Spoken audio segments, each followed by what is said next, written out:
Good morning, everyone. Elaine Lowe and Ed Carson here at Investors Business Daily in Los Angeles. Today we're checking in on Amazon, Tesla, and Atlassian. But first, let's take a look at those indexes all selling off after last week's no good, very bad week. The Dow down about 0.9%, the S&P 500 also down about 0.9%, and the NASDAQ down 0.33%, although we saw it very briefly in positive territory for a moment there. Yeah, pretty nasty selling, to open up again. The NASDAQ was nice to see it bounce back somewhat, but it's deep in a bear market, and you can see we've had plenty of individual days or a handful of days pop up.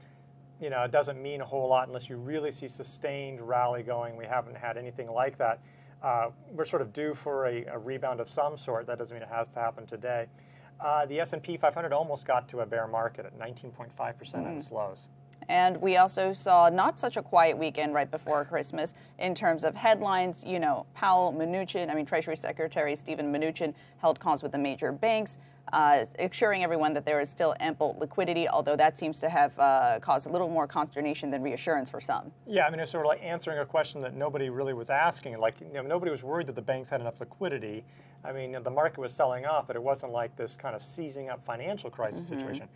Meanwhile, over the weekend, there's a report that Donald Trump was looking at firing Fed Chairman Jerome Powell. And while he doesn't have a whole lot of friends out there, I think the general feeling is that if Powell was fired, that would have a huge negative market impact. Several officials, including Mnuchin, would try to say, no, Trump has no intention of doing so.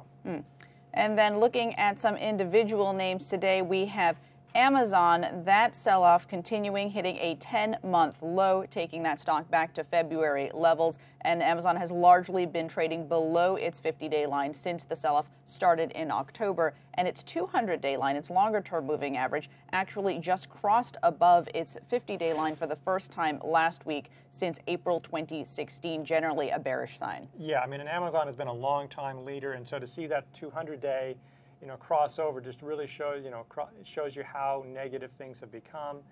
Amazon, it's well off its lows, just like the Nasdaq. A lot of those big techs are doing a little better in the morning, but you can see there's just been such a relentless selling.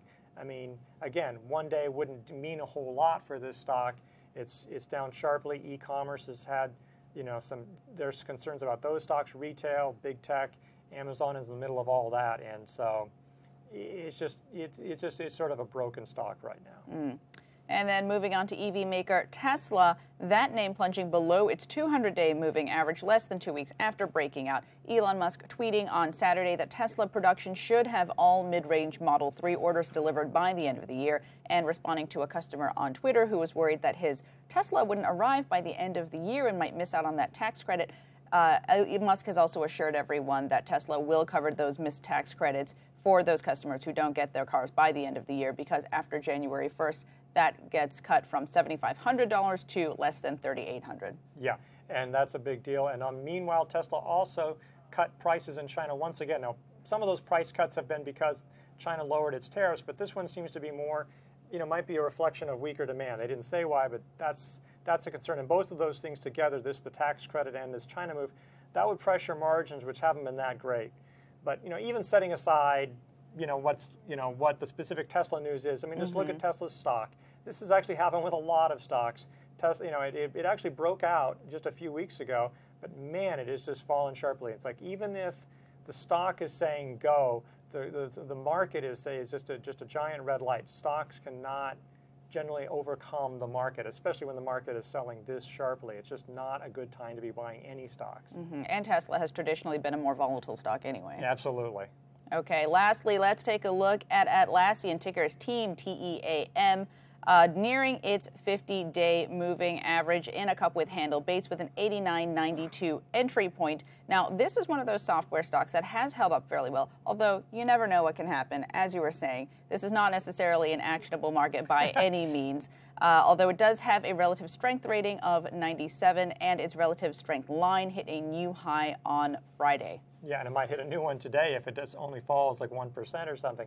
Atlassian, collaborative software maker, it's been doing very well. It's had strong 2018.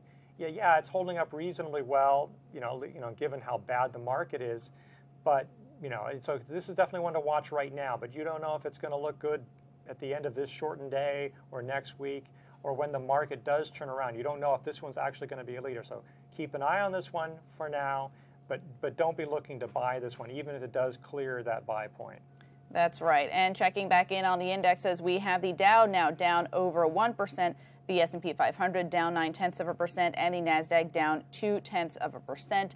This is a shortened trading day, as you all know. The markets close at 1 p.m. Eastern and will be closed tomorrow in observance of Christmas Day. So we will be back on Wednesday. Don't forget to subscribe to all of our social channels. That's YouTube, Instagram, Facebook, and Twitter. And if you subscribe to YouTube, that'll be good timing because Alyssa Coram and Ken Shreve have an Ask Me Anything scheduled in the upcoming weeks. All right, thanks so much for watching, everyone. Happy holidays. We'll see you on Wednesday.